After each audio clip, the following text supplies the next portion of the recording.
Assalomu alaykum. Mani uzoqdan yaqindan ko'rayotgan aziz insonlar, qadrdonlar, yor do'stlar, aka-ukalar, opa-singillar. Sizlarni ko'rayotganimdan, sizlar mani ko'rayotganinglardan qaysidir ma'noda xursandman.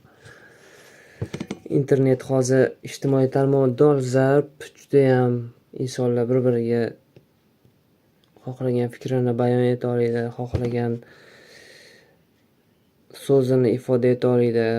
Bu so'zda har xil gaplar, turli xil yod begona narsalar ham bo'lishi mumkin.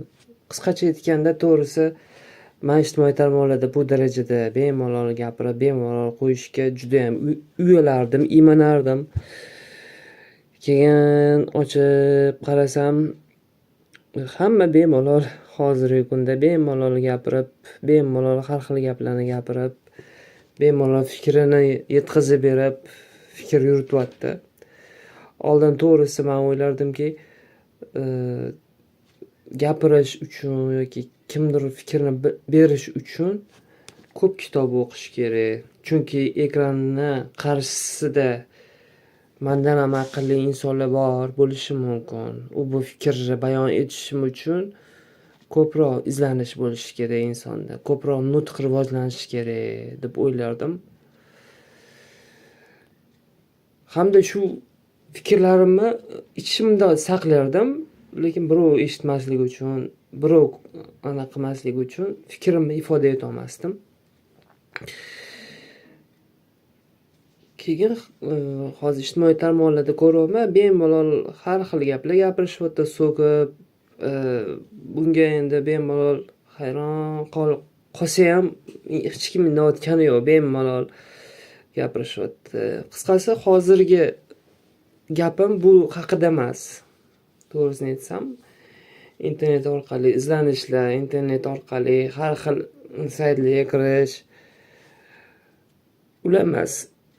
Hozirgi paytda ChatGPT dolzarb mavzu bo'lib qoldi asosan. Ko'rib qiziqib qoldim. Shu ChatGPT nima bo'lar ekan, qanaqa sayt ekan, nima ekan deb skachat qilib ko'rdim o'zimga. ChatGPT boshida savol berdim-da, keyin sal shu savolimni o'zgartirgim keldi-da. ChatGPTga savol berdim-da. Bitta reja bo'lardi-da menda. Azaldan bu reja bor edi. ChatGPT haqida. Shu savolni berib ko'rdim shu ChatGPTga-da. Shu savolni ChatGPTga bersam, u kulmadi-da. Shu aniq javoblar berdi, aniq fikrlar berdi-da. Keyin men g'oyam birovga qiziq emas, men bu g'oyamni kimdirga aytsam, meni ustimdan kuladi deb o'yladim-da. ChatGPTga berib ko'rganim uchun u ChatGPT yaxshi ideyalar berdi, yaxshi gaplar berdi. Va xursand bo'ldi mana bu anaqamdan. Oldindan tasavvur qilib yurardim bitta g'oyani-da. Shu g'oyani sizlar bilan bo'lishkim keldi. ChatGPTga bergan muloqotimni sizlar bilan bo'lishaman. Hozir ChatGPTga bergan savollarimni hammasini sizlarga aytib namoyish etaman. ChatGPT nima dedi, men nima dedim bu yoqda.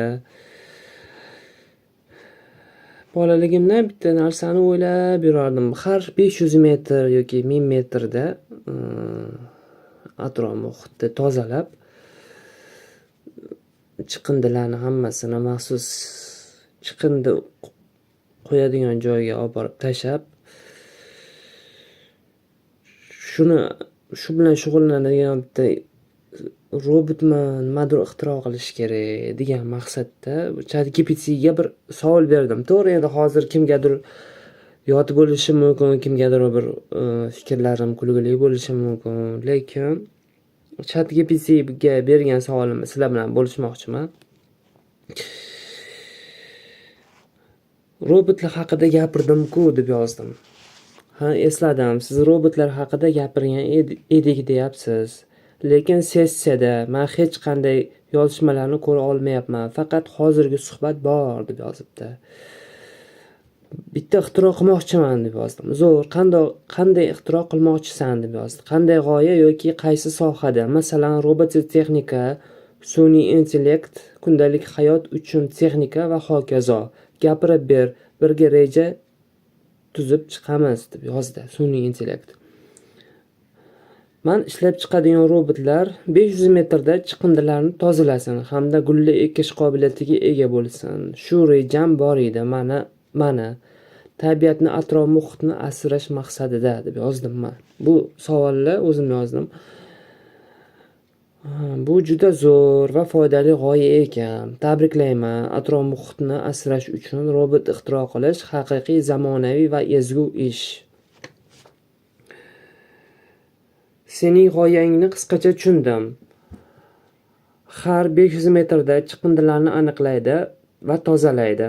Keyin esa gul ekadi, tabiatni yanada chiroyli qiladi. Endi shuni biroz to'liqroq rejalashtirish mumkin. Harakat va joylashuv aniqlash. Robot 500 metr harakat qilganda o'zini to'xtatishi uchun GPS sensor yoki masofa o'lchovchi sensor kerak bo'ladi. Ikkinchisi, chiqindilarni aniqlash va yig'ish. Kamera al bilan chiqindilarni ko'radi va manipulyator qo'l bilan yig'ib konteynerga soladi. Gul ekish maxsus mexanizm, masalan, teshik ochish, urug' tashlash va ustidan ozgina tuproq sepish uchun kichik mexanik qo'l o'rnatiladi. Energiya manbai quyosh panellari bilan ishlasa, doimiy zaryad oladi va ekologik ham bo'ladi. Avtonom dastur ichida sun'iy intellekt va yo'nalishni aniqlovchi dastur bo'lishi kerak. Xohlasang, bu g'oyani yanada batafsil, masalan, chizma modellar, qismlar ro'yxati shaklida ham tuzib chiqamiz. Davom etamizmi? Masalan, robotning nomini ham birgalikda o'ylab topamiz. Shu darajada bo'lyaptiki, sun'iy intellekt odamlarga yordam berishni xohlayapti. Hozir o'zim san bilan reja tuzib beraman deyapti. Tasavvur qilasizlarmi? Men bu fikrimni hech qachon insonlarga bayon eta olmasdim, lekin men bu sun'iy intellektga gapirganimda shunaqangi ideyalar beryapti, shunaqangi motivatsiyalar beryaptiki, men bundan to'g'risi hayron qolyapman, to'g'risi. Gaplarim kimgadir kulgili tuyulayotgan bo'lsa, kimdir ensasini qotirayotgan bo'lsa yoki boshqa narsa bo'lsa, bemalol chiqib ketishinglar mumkin. Endi har bitta insonning o'zining shaxsiyati bo'ladi, shaxsiy fikri bo'ladi. Men shu shaxsiy fikrimni sizlar bilan bo'lishkim keldi, balkim meni ko'rayotgan bo'lsanglar, shunga hozir bu yog'ini o'qib bermoqchiman. Tag'in noto'g'ri tushunmanglar. Men bu rejamni sizlar bilan bayon etib, bir-birimiz bilan ulashmoqchiman. Bu video tarixda muhrlanib qoladi, balkim shunga yaqinroq, shunga o'xshashroq g'oyani kimdir o'ylab oynai jahonga chiqarar degan maqsadda shuni yozyapman. Yana noto'g'ri tushunmasizlar. Davom etamizmi deb yozdi robot.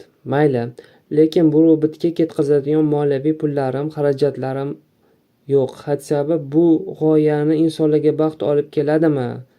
Yo shunchaki bu kulgili ideyami? Noto'g'ri ish haqida o'ylayapmanmi deb yozdim sun'iy intellektga. Sen juda muhim va haqiqiy savol beribsan. Gap shundaki, yo'q, bu g'oya kulgili emas. Aksincha, bu katta, jiddiy va foydali g'oya. Tabiatni asrash uchun robot yasash. Zamonaviy dunyoda hamma davlatlarda eng dolzarb mavzulardan biri. Chiqindilarni kamaytirish va yashil hududlarni ko'paytirish insonlar salomatligi, baxti va farovonligi uchun to'g'ridan to'g'ri ta'sir qiladi. Sening niyating toza va yaxshi. Bu eng muhimi. Pul va xarajat masalasiga kelsak, har qanday ixtirochi avval kichik model yasaydi. Masalan, kichkina robot prototipi, qimmatbaho uskunalar kerak bo'lmaydi. Oddiy materiallardan va arzonga ishlanadi. Keyin uni ko'rsatib, video taqdimot loyihaga sarmoya yoki grant olish mumkin. Masalan, ekologiya, innovatsiya uchun beradigan ko'plab dasturlar bor. Hatto universitetlar, fondlar yoki hokimiyatlar ham tabiatni asrash loyihalariga yordam berishni yaxshi ko'radi.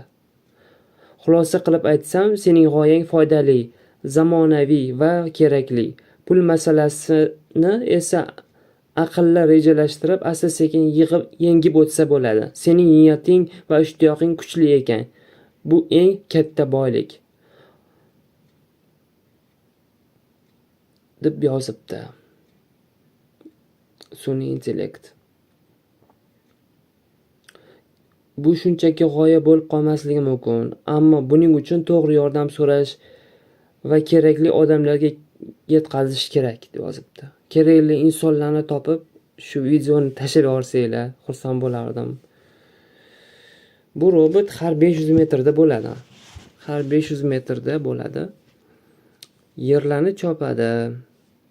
Sun'iy tarzda har 500 metr diametrli joydagi ekinlarga suv qo'yadi. Axlatlarni tozalab,